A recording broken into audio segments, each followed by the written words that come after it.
Kaya pala ganyan yung bata kasi may problema sa pamilya.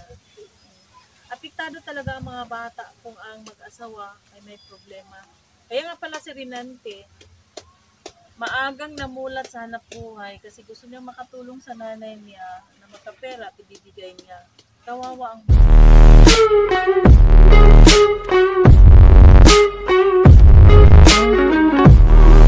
balikan natin yung sitwasyon ng buhay yung mag-asawa. Simula nang dumamin yung anak mo, palagi ba siyang ganyan? Pakasal lang boses. Nananakit ba siya? Dati, nananakit siya. Hanggang sa umabot yung anim yung anak mo? Pagkatapos, yung sumikilos naman ako. Tumutulong ka sa kanya sa buhay. Ngayon, Siling lasingero para sumama sa mga barkada. kahit marami na kayo mga anak. Uwi niya, lasing. Tapos may dala na mapagkain. Wala, ma'am. Ano lang dala niya pag uwi, pag lasing. Wala. Nag-away naman kayo. Ito. Ay, tulog ang mga bata. Tapos, kanang yung habang kang uyog. Yung gigisingin niya. Kaya tulog na. Ngayon, Tapos, iiyak yung mga bata. Ako naman andun sa atin niya. ikaw naman babalingan. Talagang gusto niya ng gulo. Dito po ako nga lumayas. Pag tinapon niya ang mga damit namin, sabi niya, lumayas kayo dito. Kasi Pinagtatapon yung gamit niyo. Lahat sa mga bata. po, pinulot sa mga bata ang aming mga damit. Dinala sa lola niya. Doon na muna pumunta. Pagkabukas, pumunta kami rito sa bahay ng kapatid ko. Dito na kayo. No, ano naman ang reaction niya kinabukasan? Wala, sabi niya, kaya raw na ako. Mga ilang linggo na ba kayong nagwalay? Buwan na po ni karon 23 man. Mag-isang buwan na, nagbibigay pa siya ng bigas. Ano lang ginagawa niya? Binigyan lang niya mga allowance sa mga bata. 5 pesos lang po araw-araw. Ang mga bata, yung 4 na batang nag-aaral, 5 piso sa isang araw. 20. Tapos hindi ba lang nakumusta? Hindi ka man lang kinumusta? Anong edad na mo? Mga edad 33 po. 30, ang bata-bata pa, naka-anim na. So, bilang babae din, yung anim, hindi ko naman sinabi na ako'y magsusuot ng sapatos niya. Na parang na-figure out ko yung buhay namin noon, yung nanay ko, ito kami, naghiwalay, ganyan ding edad.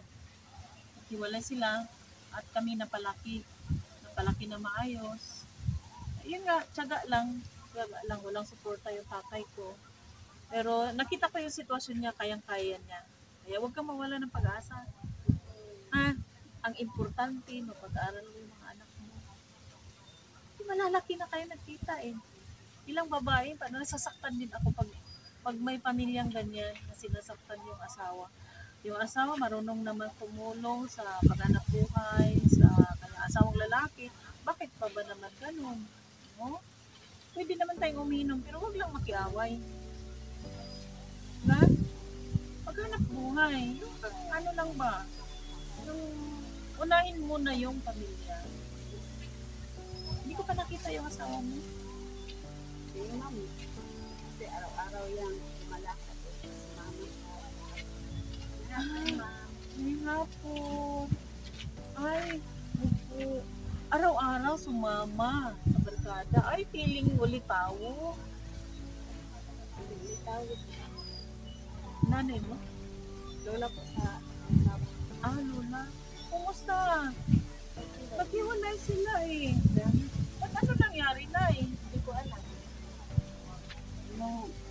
Yung mga kapatid niya, yung asawa niya, yung magkawalay niya,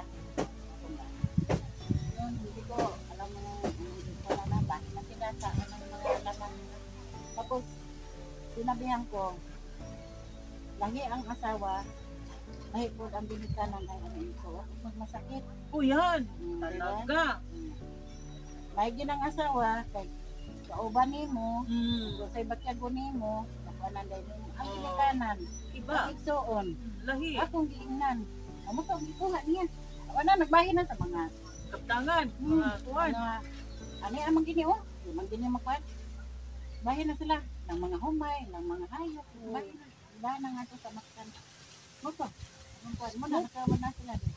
Ay, nag-uli. Oh, Yun ang maganda. kani wako kay baw ani ko sa ilang diferensya wako kapan ani Mm. kaya ako man Nasyak na ako. Kasi nang pagbisita ko, okay pa naman. pero kay baw nga siya na ang ako nang away lang natural o plan baw ka ba Pero ano man lang sila, silingan man lang. sa ako man wala ko kabati aning magkuan ba sila ba wala po ko Ay, yung pag-awan niyo, hindi naman malakas ang boses. simple lang Simple lang. Basta na lang tinapon yung mga damit niyo. Tapos lumipat ka dito. Huwag lang magsakitan. Yun ang pinaka-worst. Kasi yung mga bata apektado. may man ang ingon niya kung ano ko kay malita Kaya nga sabi ko, mabuti na tayo ang asawa ang maldita kay wala tayong ganito. Yung parang manakit. Yung bunganga lang, pero minsan din yung bunganga, nakakasakit din. Kaya kailangan mag-control din. pero kanang sakitan ko niya istorya na layas ko nga to klase nga to kasi itagsa Mm. ikaw man dito pa uli na pagko sa kong mga itagsa Oo. uli na pagko pauli ako sa naki asawa pauli ko wala ko Unsa na kang idara, Nay? ipunta na 70. Si tatay? kaya naman Wala na. So dalaga ka ngayon. o O ano, kaibahan ng dalaga at saka may partner? dili na sila na ko sila tuwa pero ano sila Alin ang mas masaya? Yung walang partner o yung nandoon yung may kinaan ayan? may kinaan Kaya nga sabi ko sa kanya na batang-bata ka pa. Baka sakali, kung sakali mag hindi na kayo magkabalikan, huwag ka mag-asawa. Focus mo na sa mga anak mo. Di ba? Focus mo na. Tapos, ayaw pag-ugtas. Okay. Kamaw man ka mangitag pa nga buhay. Yaan mo siya, magbarkada. Darating ang araw, magkahanap yan ng pamilya. Di ba? Tama ko, Nay? Yaan mo na siya. Pag doon siya masaya, wala naman kayang naiambag, pag uwi lasing, yaan mo siya. Mga mamuhay tayo. No? Tapos, i-focus mo yun sa mga anak mo, papag-aralin mo. Kaya nga ako, hinahanap ko yung isang estudyante kasi estudyante namin, hindi pwedeng hanapin. Kasi kawawa ang bata. Kami din naman ay mahirap, pero nairaos din namin. Talagang determinasyon lang sa buhay. Pati yung nanay ko, grabe kong mga anak buhay. Kaya nakita ko yung kahirapan namin na hindi hadlang na kailangan talaga papag-aralin ng mga anak. pero ako man inato man wala ko sa mga kanan di ko nila Ay, ikaw yung may problema. kay ano at ako maguwang among Ang pangalan mo, Nay? ang ana kong Tinoo Teresita nga ang daya Oh, Daya. Apelyido? ang kakong pagkadaga Piritos nga sa akong bana mga istunya nga ako Piritos sa sinabhan nga pati sa kakong inahan mga tinagbuhan Tapos, ano, ba't di ka, di ka pumasok? Di ka nag-aral? di karon ako mga barkada kanang di banta mo pagpangato Kating classes. Oo, ang taon sa kanang bundo. Kami dito. Karon, uli sa mga ko, muli pag ni. Parang pumasok na din. Kala mo lang. Katapod ako maguwang. Bugoy sa day ka, Nay. Katapod ako maguwang. Ang among pa, di ba, inato pa man kayo, magbawon man. Kanang pustong sa dahon. Nato, ang sa amigit, anong... Oh, dahon sa saging. O na mong baon sa una. Kay daghan man may baw nang nakita magsagpig ko. Hindi ko mga to eh. Kaya di ka pumasok. Pero kaiba yung sitwasyon nyo. Kasi nung araw, ang laki siguro ng lupain nyo, no? Nabi gamay. O yan, yun ang Kagaya ng lolo ko, mama ko dati, sabi ni mama, gusto siya mag-aral. Pero sabi ng lola at lolo ko, yung papag-aralin daw, yung mga lalaki. Kasi mga lalaki. Tapos yung mga lalaki, ayaw naman mag-aaral. Yun na, yung mama ko, mahilig, gustong gusto. Kasi nga sabi, unsaon man ang atong uma, isa may mo asikaso ana. Kaya kung mo eskwela daw, wa ko na mingon nga ayo palita ko in English. Yan. Yun ang problema noon. Kasi noong araw, pag meron ka lang mga 5 hektarya, pobre ka na. O, di ba? Ngayon, pag meron kang 10 by 10 na lupa, parang okay na. Saan naman yung pagtaniman? Ano naman ang pangabuhay mo? Kung buhay mo iba.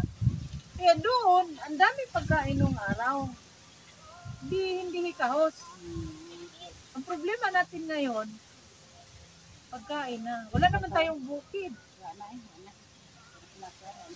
Eh siguro nung araw mayaman kayo, walang problema sa pagkain.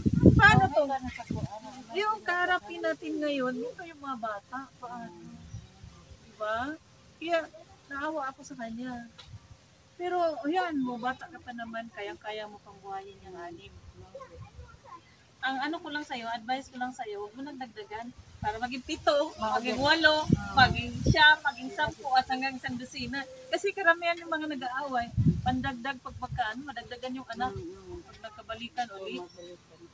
Tapos, ano mo na lang yung mga bata kapag-aralin nila. Sabi nga si Renante, ma'am, na ayaw niyang bumalik sa tatay niya. Ay, hindi na siya gustong magkabalikan kayo. Sabi niya, ma'am, ayaw na natin bumalik doon. Ay, sabi ng bata, yung binisita ko mga ka-birds, ayaw na daw niya magkabalikan pa yung nanay at tatay niya. O sa iyong palagay na ano sa hayo?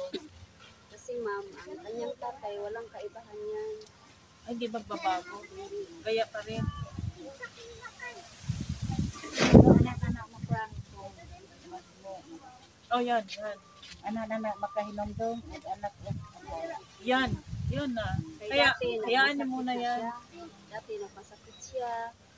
Ayaw niyang kumain. Kasi may sakit siya sa isip niya. Sa sige. Nagkasakit na pala, ano? Opo. Di pa rin nadala. Hindi niya kumakain.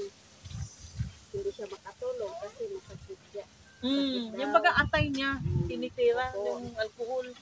Ako, sige, hanap ng gulong. Ikaw yung naghanap ng gamot para makaayos siya. Parang maayo. Pagkatapos, pagkaayo niya, ma'am, Inom wala naman ulit. namang pagbabago. Pumunta siya ng mga barkada, maglasing. Bata pa siguro siya. Mga, Anong okay, edad? ma'am, Anong edad siya nag-asawa kayo? 25, 18 po ako.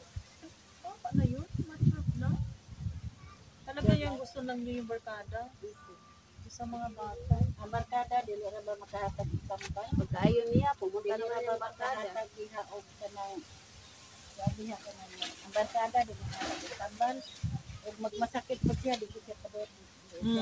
Yun na nga. Yun ang problema. Ang barkada malakad na kay kwarta. Pero wa tay kwarta. Kaya ako sa'yo, magpakatatak ka na. Sumama naman siya sa laot. Pagkatapos, meron naman siya tira. Ayaw naman niyang binigay sa amin. Hindi ka naman bigyan. Hindi. Kahit bigas lang sana, no? Bigas kinagon Ayaw niya. niyang binigay. Suportahan na lang niya, di ba? Ang sabi niya, kakayanin niya yan. Kasi kaya mo daw. Oo. Siya man nagpapaalis sa inyo, ano? Ang sakit naman mo, no? Kung nagmasakit siya, di akong gisugo nga to siya mama. Ay, para matagaan og bulong. Nga, pag nato na ko siya mama, nakasabaan pa ko. Ay, Kaya di pa nga, nano ko nung ako naglaon og bulong. kasi yaman, nakasaway. Ano siya Kaya yung pasag nanay di. niya, hindi konsentidor. Ingon ihang mama, nga pasag di, ayaw pagngita og bulong kay tungang gabi na. Uy, Diyos ko, talagang mahal mo pala siya. Nagsige naman siya hila kay sakit Sakit daw. na. Oo niya.